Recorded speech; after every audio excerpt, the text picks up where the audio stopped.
अस्सलाम वालेकुम, मैं हूं रिजवान अशरफ। पीटीआई ने रमज़ान से पहले इस बात का ऐलान किया था कि रमज़ान गुजर जाए, ईद गुजर जाए तो उसके बाद हम तहरीक का ऐलान कर देंगे। आज आखिरकार पीटीआई की लीडरशिप की जानब से, जिसमें खैबर पख्तूनख्वा के वज़ीर आला सुहेल अफरीदी, बैरिस्टर गौहर खान और बाकी जो लीडरशिप थोड़ी बहुत जो बाहर आती है, बात करती है, उनकी जानब से एक बहुत बड़ा ऐलान किया गया। इसके हवाले से बड़ी अहम तरीन मालूमात, बहुत बड़ी खबर मेरे पास मौजूद है, वो आपके साथ मैं शेयर करता हूँ। नंबर 2, इस हवाले से उनके खिलाफ क्रैकडाउन भी शुरू कर दिया गया, जिसमें नाअहलियाँ, गिरफ्तारियाँ, पकड़ दकड़, वो सब तो शुरू हो चुका है।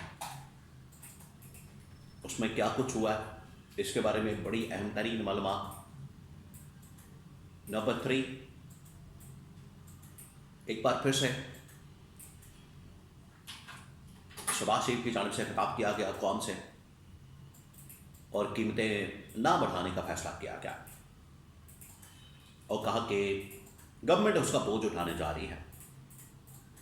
और शहबाज शरीफ ने कहा कि आज अगर इंटरनेशनल मार्केट के मुताबिक कीमतें पाकिस्तान में होती तो 550 होनी थी पेट्रोल की। असल इसके पीछे हकीकत क्या, मामला क्या है, इसके बारे में बड़ी अहम तरीन मालूमात मेरे पास मौजूद है, वो आपके साथ में शेयर करता हूँ। तो 3-4 बड़ी खबरें हैं। सबसे पहले ये शहबाज शरीफ की, वज़ीर आज़म की, गवर्नमेंट की ड्रामेबाजियाँ, धोखेबाजियाँ और चिल्तरबाजियाँ जो है वो मैं आपके सामने रख रहा हूँ। शहबाज शरीफ ने कौन से खिताब किया, और अब लगता है मेले बैठे हुए कौन से खिताब ही कर रहे हैं, यानी हर 2 दिन बाद 3 दिन बाद कौन से खिताब आ जाता है, कोई काम नहीं है करने को। फिर वो कौन से किताब सामने आ गया और मसला मामला वही पेट्रोल की कीमतें बढ़ाने का। भाई पेट्रोल की कीमतें, एक पेट्रोलियम का मिनिस्टर आप बैठा दें, वो बता दें सारी सूरत हाल। आपको क्या फिक्र पड़ी है, क्या ज़रूरत पड़ी है, रात को 12 बजे उठते हैं, कौन से किताब करना शुरू कर देते हैं, ना कोई सुनता है ना कोई देखता है। अब कौन से किताब किया है जी, कीमतें अगर इंटरनेशनल मार्केट के मुताबिक होती तो 550 होनी थी पेट्रोल की। पहले ही हाई ऑक्टेन 600 से ऊपर, लाइट डीजल, मिट्टी का तेल 300-400, हर रोज़ उनकी कीमतों में इजाफा होता है।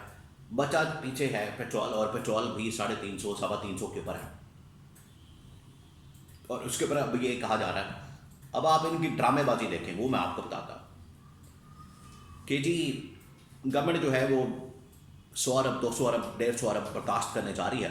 बड़ा पैसा गवर्नमेंट तो ऐसे बर्दाश्त करने जा रही है जैसे इनके बाप का माल है, जैसे इनके ये ज़ाती पैसे हैं, हम बर्दाश्त करने जा रहे हैं। ये पूरी रियासत गवर्नमेंट चल रही है अवाम के टैक्सों पर रही है। ये आपके पैसे नहीं है, ये अवाम के पैसे हैं। ये आपके ज़ाती पैसे, आपके बाप के पैसे नहीं है, ये अवाम के पैसे हैं, अवाम के टैक्सों के पैसे हैं। तो अगर आपने कोई 100 अरब, 200 अरब, 150 अरब जो आपने कहानी सुनाई है, लोगों को ड्रामा आपने चलाने की बात की है, फिल्म चलाई है कि जी गवर्नमेंट बड़ा बर्दाश्त कर रही है। आप जैसे ज़ाती, आपने को लंदन का फ्लैट बेचा जो आप बर्दाश्त कर रहे हैं, आपने को अपनी शुगर मिल बेची है जो बर्दाश्त कर रहे हैं। क्या बर्दाश्त कर रहे हैं, अवाम के पैसे, और आप जाली तरीके से आपके ऊपर बैठ गए, अपनी मलकियत आपने बना ली है उस पैसे को। ये 300, 350 भी नहीं होना चाहिए, ये आपको 150 रुपये पे पेट्रोल देना चाहिए अवाम को, तब पता चले कि आप कितने खैर ख्वाह हैं अवाम के, पाकिस्तान के। तो ये ड्रामेबाजियाँ, और पता नहीं सब्सिडी दे रहे हैं, पेट्रोल दे रहे हैं, मोटरसाइकिलों को दे रहे हैं, गाड़ियों को दे रहे हैं, उसको दे रहे हैं, वो अभी तक सिर्फ कहानियाँ चल रही हैं, कोई किसी को नहीं मिल रहा। और उसके अंदर भी ये अपनी लूट मार का बाजार गर्म करेंगे, उसके अंदर भी दिहाड़ियाँ, उसके अंदर भी कमीशन और किकबैक्स और बाकी चीज़ें। वो एप्लीकेशनें तैयार हो रही हैं, वो वेबसाइट तैयार हो रही है, वो पता नहीं क्या तैयार हो रहा है। वो महीना हो गया ये कहानियाँ सुनते हुए, लोग तंग आ गए। तो ये आवाम को जो रिलीफ देना है, आवाम को जो इस हवाले से अपनी तो बचत 1 रुपए की नहीं करते, गाड़ियों का प्रोटोकॉल, शहाना किस्म का लाइफस्टाइल आपका उसी तरह से जारी हो, सारी जहाज़ों के अंदर सैर सपाटे सब कुछ हो रहा है। आवाम को कह रहे हैं 2 रोटियां खाते हैं तो 1 खा लें, 1 खाते हैं तो आधी करते हैं, जो आधी खाता है वो भूखा मर जाए। यानी अवाम को मारने का, गरीब को मारने का इनके पास मंसूबा है बस। अब आज पीटीआई का जो एहतजाज है, ये एक नादर मौका है, ये बड़ा ज़बरदस्त मौका है, ये बड़ा, इसकी टाइमिंग बड़ी अहम है। ये जो इस वक्त पेट्रोल की वजह से अवाम के अंदर जो एक तशवीश पाई जाती है, मसला है, और गवर्नमेंट जो है इंटरनेशनल मार्केट का बहाना मार के घटिया किस्म का आर्गूमेंट, और ये हर गवर्नमेंट का यही काम होता है कि बड़ा ही घटिया किस्म का आर्गूमेंट है। तो ये बड़ा राइट टाइम है अगर पीटीआई इस मौके पर एहतजाज करती है, प्रोटेस्ट करती है, तहरीक का ऐलान करती है, जो कि पीटीआई की लीडरशिप कर रही है, जिसमें वो कह रहे हैं, सुहेल अफरीदी ने ऐलान किया कि 10 अप्रैल को हम तहरीक शुरू कर देंगे और वो रिहाई का दिन होगा। साथ ही इन्होंने क्रैकडाउन शुरू कर दिया, मुराद शहीद को डिस्क्वालीफाई कर दिया, नाअहल कर दिया। उधर आलिया हमजा पंजाब की जो ऑर्गेनाइज़र हैं पीटीआई के, उनको गिरफ्तार कर लिया, पकड़ दिया।